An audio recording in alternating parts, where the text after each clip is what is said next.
Malu nggak kau Binance? Endorse di rumah band. Soalnya udah belaga kayak rumah sendiri. Tahu diri, please deh, tahu diri. Sampai yang punya rumah berkomentar di kolom komentar itu malu. Kalau aku jadi kau itu malu. Kayak ibarat kata harga diri kau itu kayak diinjak gitu, sumpah. Tapi kalau menurut aku Nescafe-nya nggak salah sih ya. Karena kan waktu itu kan profesional kerja. Dia bayar di saat tidak ada masalah. Jadi kalau kalian mau menyerang Nescafe itu menurut aku ngapain nggak ngaruh gitu, ngapain nyerang Nescafe. Nescafe udah aku bela lo ya kau. Ini biaya buzzer. Sergio Kekasih Sarwenda dirujak habis-habisan oleh para netizen karena dia ketahuan ternyata melakukan syuting iklan minuman di dalam rumah Ruben Onsu. Ya, itu adalah rumah Ruben Onsu yang dia bangun untuk anak dan istrinya ketika dia belum bercerai. Jadi Sergio ini seperti bagaimana ya? Kenapa dia sangat menikmati harta benda kekasihnya padahal itu kan adalah milik mantan suaminya. Milik mantan suaminya yang ditinggalkan untuk mantan istri dan anak-anaknya.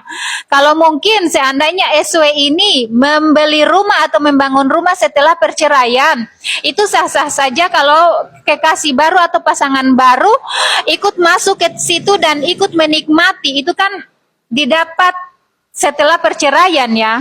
Tapi ini kan rumah atau properti mantan suami. Harusnya untuk kekasih baru itu tahu diri lah, tahu diri, jangan sampai kau dirujak habis-habisan seperti ini. Kan tidak lucu itu, tidak lucu Anda bergelar CEO tapi Anda bahkan untuk syuting iklan pun Anda meminjam rumah mantan suami dari pacar Anda.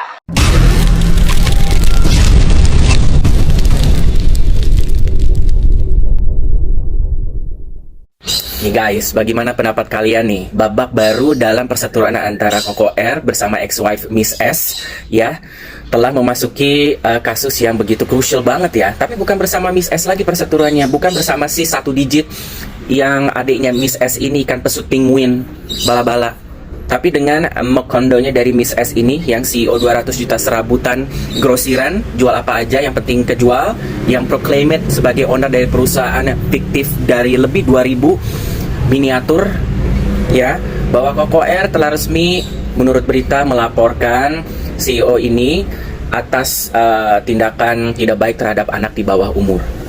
Didampingi oleh pengacara yang bonafit, yes, Hotman Paris, siapa yang tidak tahu. Nah, ini akan memasuki babak yang cukup menegangkan ya. Mungkin selama ini Koko R telah mempelajari tindakan-tindakan anak-anaknya, anak kandungnya yang dijadikan senjata di depan sosial media untuk tameng ya, melawan dari Koko R bapaknya sendiri. Banyak hal-hal yang tidak pantas ya untuk dialami oleh anak-anaknya, mulai dari yang paling muda Tania sampai Thalia. Tania dengan namanya dihadapkan dengan komentar-komentar netizen yang dia harus baca dan didoktrinnya seperti apa tidak tahu, sehingga tidak mengakui keberadaan bapaknya dan lebih berpihak pada uncle-nya ini atau pacar yang belum ada keterikatan apapun bersama ibunya. Dan bisa juga dibilang mereka living together dan telah melakukan hal-hal yang tidak baik mungkin ya. Dan itu merupakan istilahnya kumpul kebo, kumpul sapi, kumpul kambing, entahlah apapun itu. Tidak boleh dilancarkan aksi-aksinya dari CEO ini, mingle-nya terhadap anak-anak yang belum resmi menjadi anaknya. Bahkan bukan resmi, tiri jadinya. Iya kan? Dan melihat sepak terjang dari anak yang paling besarnya, yaitu Thalia, yang melakukan interaksi-interaksi yang tidak normal, yang dipancing oleh CEO ini juga memberikan gestur yang tidak nyaman untuk kita lihat dan dibiarkan oleh ibunya. Oleh sebab itu makanya Koko Ruben mengumpulkan semua bukti dan memberikan waktunya collectively akhirnya melaporkan. Cat pilu Ruben Onsu rindu anaknya, sentil Sarwenda taati putusan pengadilan. Kabar mengenai perseteruan antara Ruben Onsu dengan Sarwenda perlahan mulai menemui titik terang menuju perdamaian. Meski urusan detail perdamaian telah diserahkan sepenuhnya kepada kuasa hukum Minola Sebayang, Ruben akhirnya buka suara mengenai akar masalah yang sebenarnya, yaitu kerinduan terhadap anak-anaknya. Jadi, bagaimana tanggapan kalian? Tinggalkan komentarnya di bawah. Nih, gua ajarin lu ya, ya. Justru lu kalau ada si CEO orang baru yang kayak begitu, lu coba jajal dulu, tes dulu dia bisa keluarin apa buat lu gitu. Dia bisa keluarin apa buat lu sama anak-anak lu. Karena kan pembawaan di awalnya udah ngakunya kan CEO nih. Dia sebagai seorang, taruhlah kita percaya deh, nih orang emang bener CEO gitu kan. Nah tunjukkan dong cintanya sama elu, sama anak-anak elu tuh. Bisa nggak dia memposisikan diri dia sebagai pengganti si ayah? Sanggup nggak? Harus ada itu, coba dulu tes. Gue nih ya, misal nih ya ibunya Wewe ya. Kalau gue jadi elu ya, tante ya, gak usah tante deh, kita kayak seumuran deh, jangan-jangan cuma beda cici deh, gue panggil cici ya. Kak, kalau aku jadi kakak, punya anak perempuan dideketin sama CEO kak, aku tes dulu kak. Iya dong, dia CEO, dia mau deketin anak, bandingkan dong sama suami yang lama. Harus bisa dong, gimana? Udah CEO, udah sukses 2000 toko, minimal pasti CEO punya sesuatu untuk anak kita, gitu kak. Jangan cuma ikutan balet, modal foto doang lu. Balet aja masih dibayarin sama si ayah. Mantan menantu, kakak gimana? Coba kakak pikir-pikir deh, coba deh kak, pikir pakai kepala dingin gitu. Coba renungkan kak, renungkan begini. Baletnya 22 juta. Ya kan? Yang bayar ayah. Mantan menantu.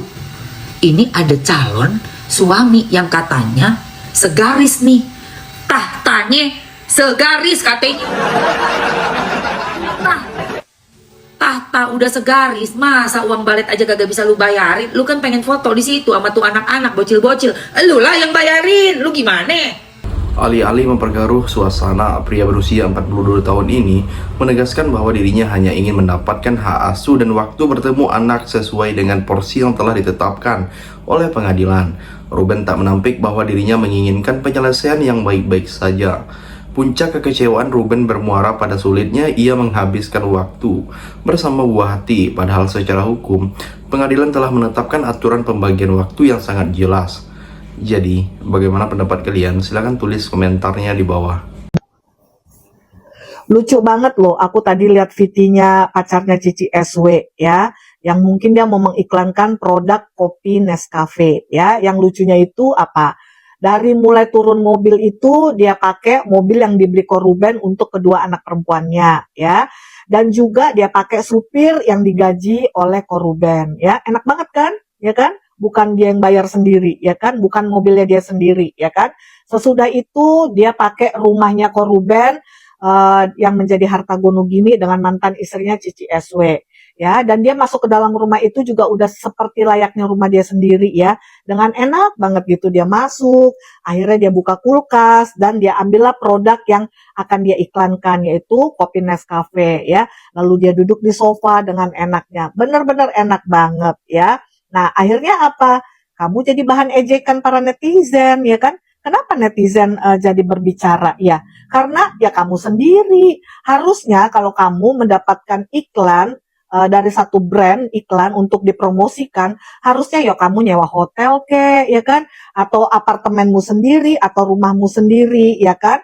Apakah tidak ada biaya dari brand yang menawarkan kepada kamu, ya kan?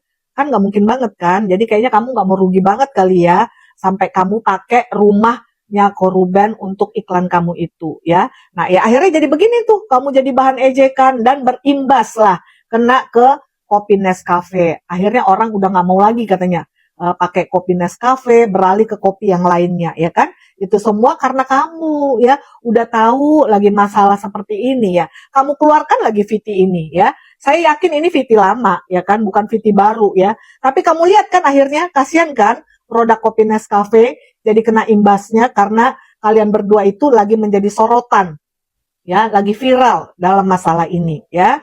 Jadi nggak usah lagi lah dikeluarkan VT-VT lamamu ya, akan membuat masalah lagi yang baru untuk kalian ya. Oke, bye-bye. Yang terakhir, menurut presenter kondang ini, kunci dari penyelesaian masalah dengan Sarwenda sebenarnya sangat sederhana. Tidak perlu ada proses perdamaian yang berbelit-belit, asalkan kedua belah pihak mau patuh pada hukum yang berlaku. Ruben sangat menyadari bahwa di lubuk hati terdalamnya, anak-anak pasti menginginkan kedua orang tuanya tetap bersama. Jadi, sampai di sini bagaimana tanggapan kalian? Tinggalkan komentar di bawah sebanyak-banyaknya. Saya dari channel YouTube Segudang TV, pamit. Sampai jumpa.